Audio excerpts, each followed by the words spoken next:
Hey everyone, welcome to the Modern Deck Tech. Today we are revisiting Jund Tarmohawk, a deck I first deck teched on this channel about a year ago. If you're new to the channel, I have a whole Tarmohawk deck series. 3 different deck flavors, all using Tarmogoyf and Nighthawk Scavenger and some 3-color combination. Jund was one of those combinations, and I figured, you know what, we should revisit this deck now. It's been about a year, there's been a lot of sets that have come out, including Modern Horizons 2. And I think we should update it for the current modern meta. So we're going to start by taking a look at the whole list. I'll give you some brief overview of what the deck is about, and then we'll get into some specifics. Before I do all that though, please, if you haven't already subscribed, I would really appreciate your subscription today. Hit that red subscribe button down below on YouTube, and that like button as well, and maybe even that notification bell. All that stuff really goes a long way in helping this channel reach more people. Alright, so the list. Let's take a look at it. So this is your typical, well, I would say atypical, I suppose, Jund mid-range list in Modern.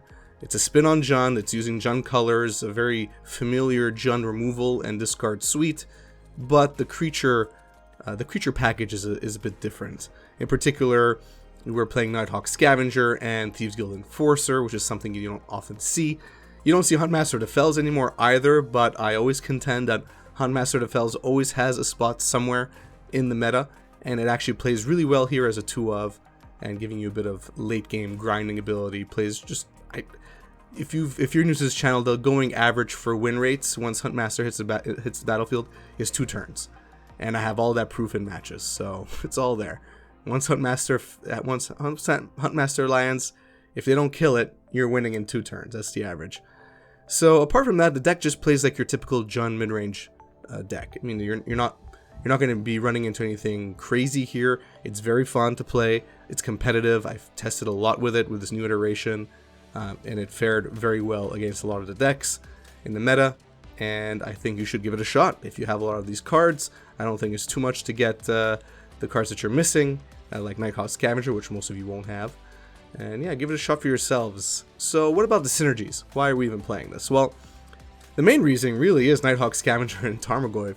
When Nighthawk Scavenger was first spoiled during Zendikar Rising, I was like, okay, well listen, this has half of what Tarmogoyf does in terms of growth ability, and it also has Flying Death Touch and Lifelink. So this was already really interesting for me. I love Tarmogoyf, and Nighthawk Scavenger just plays really well with Tarmogoyf. They both get bigger based on graveyard sizes, or at least card types among graveyards. They have that similar ability, so as graveyards grow, as the games go on, they get bigger, tougher to beat, and help you finish out games quicker. So they've just been a great combo together, well, duo together, I should say. And Death Touch is actually, well, Flying Death Touch actually is really relevant right now, just as like a blocker for Murktide Regents or any other flyers that are, you know, floating around there in the meta. Nighthawk Scavenger does a pretty good job at pseudo removal. All of a sudden, you know, your 8/8 your opponent's 8/8 Murktide doesn't want to really do anything, while Nighthawk Scavenger is there, and Nighthawk Scavenger just kind of stays behind. Or you could attack in with it, and they're kind of forced to block you if they don't want you to gain a bunch of life and potentially kill them. So it's an interesting match to have, and I think it's really gone a long way for this deck. Of course, Thieves Guild Enforcer has a side effect of helping both Tarmogoyf and Nighthawk Scavenger grow, while also milling your opponent, right? So Thieves Guild Enforcer comes into battlefield, it mills your opponent, then any other Thieves Guild Enforcers or Nighthawk Scavengers also mill them, and you have a side milling effect. So you're kind of attacking your opponent from multiple angles, which is the whole powerhouse of the Tarmohawk shell. You know, you're hitting them on the ground, you're discarding their hand, you're doing removal. The only thing you're not doing is permission, at least in Jund. In the iterations that have blue, of course you're playing some permission as well. So this is really the core synergy of the deck. So what's changed in this deck from last year? So I cut Bloodbraid Elf so that I can make room for Ragavan Nimble Pilferer. Bloodbraid Elf was great for mid to late game, obviously. Coming in, it has haste 3/2, which is an okay body, but also, you know, cascading into another threat or removal, ideally. And, you know, it just has a lot of power. This is why even some Jund iterations today still play. But I feel like the rest of the deck holds itself pretty well without Bloodbraid Elf, and Ragavan really kind of helps you out in the early game and potentially not making it go into late game. So if you can afford Ragavans, cut Bloodbraid Elves and add Ragavans like I have. If you can't, if you're budget minded, forget about Ragavan, just stick to 4 Bloodbraid Elves or some number of them, play around with the main creature set, and you should be okay. But yeah, I'm with this current formulation, Bloodbraid Elf out, Ragavan in, for many reasons. I don't think I need to repeat them all for you, and Unholy Heat as well as removal. It just seemed weird not to play Unholy Heat in this meta, or even in particular in this deck. I'm already playing a lot of card types because I want to make Tarmohawk bigger. So I have Seal of Fire, I have Mishra's Bauble, we have Tarfire. So all of those are a nice formula to make large Tarmohawks. Unholy Heat, I should say, not Unholy Eat, although it will eat your opponent's creatures and planeswalkers, benefits from all those card types because you hit Delirium pretty quickly in this deck. So it was really just a no-brainer.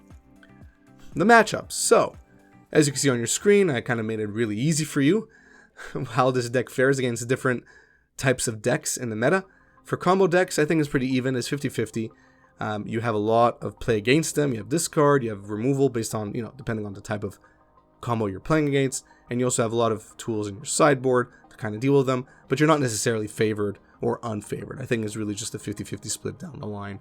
It's whoever goes first or whoever just draws better is going to win. Against other mid-range decks, I feel like this deck is favored. I did play against a fair share of mid-range decks with this new formulation, and I found that we just had a lot of tools at our disposal. A lot of the same tools that actually those mid-range decks have, but we employed them better. Our Nighthawk Scavenger is a nice boon, and excessive milling also helps with a lot of those mid-range decks, helping mill out cards that they would have otherwise played against us. They often don't have flashback or any way to cast them back, apart from Luris, obviously, which is a separate discussion. So I just feel like this deck is favored in most respects, including the Stoneblade decks. So favored for sure. Aggro, pretty favored. You have a lot of removal. You have your own decent threats on your own end, and Nighthawk Scavenger can gain you some incidental life, which can help you win out games. Just even a swing for 4 life can help you last an extra turn and beat your opponent. Plus, aggro decks often don't have anything on the ground. Here you do have stuff in... they don't have anything in the air. Here you do. So that's a nice way to kind of topple over them and end out the games. It's unfavored against control. Really not a matchup I had a lot of success with. Just had issues dealing with the constant board wipes and removal and permission. It's really something you're going to have to work around. You can grind, but it's going to be tough. Just this creature formulation just did not fare well against control decks, so just keep that in mind. If you're in a control heavy meta, you might have to modify your sideboard a bit to combat them a bit more. Definitely favored against Tron. You play a lot of tools that they do not like in the side and in the main. They're just not going to like your Dreadbore taking out their planeswalkers, and you can again fly over them, gain your incidental life, and take out whatever you need to. You could also discard early ramp spells for Tron like Expedition Map. So it's a favored matchup overall. Last but not least, your borderline Magic decks, Dredge, Mill, you name it. Overall, you're favored. You could race the clock with those decks. You also have a decent creature suite to kind of play the ground game. If Dredge, for example, is going nuts and bringing a whole bunch of creatures onto the battlefield, you kind of deal with it. You also have nice sideboard tools for them. So I think generally speaking, for the current borderline Magic degenerate decks that are floating around in the meta, you're relatively favored. And that's it for the 2021 update to Jund Tarmohawk. Let me know in the comment section down below what you think about the update, what you think about Jund Tarmohawk in general. Go check out the other Tarmohawk deck techs on my channel if you want to learn more about the different iterations or the different types of color combinations you can play with Tarmogoyf and Nighthawk Scavenger.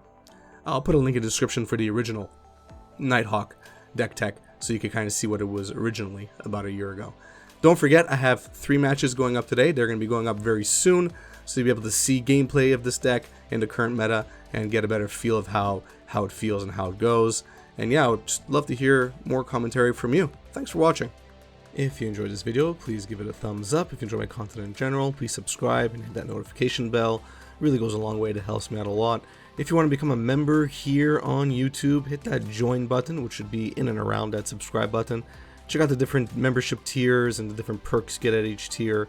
I'd love to have you as part of my YouTube community officially as a member. And I think the membership tiers are pretty interesting, have some cool little features in there. So check it out. I would really appreciate your support. Follow me on Facebook, Twitter, share my content on social media, watch my content start to finish like you're doing right now. It really does go a long way, so thank you for that. Lastly, if you want to become a patron, check out the Patreon link in the description of this video. Check out the Patreon rewards program. In a nutshell, you give me money every month. I use that money to buy a sealed product, which I open up on this channel, and then I give you back that money in the form of rares and mythics at the end of every year. The longer you're a patron, the more rares and mythics you get. Basically, one rare mythic for every month that you're a patron. And the value of those rares are anything really between $3 and $15. Some of them go even higher, as you know. So even if you average out about $5 per rare, that's $5 a month, you get your money back, but odds are you'll make more. Anyway, all that information is on Patreon. There's a video on there that explains it all. We really appreciate your support either way. Thanks, and have a good one.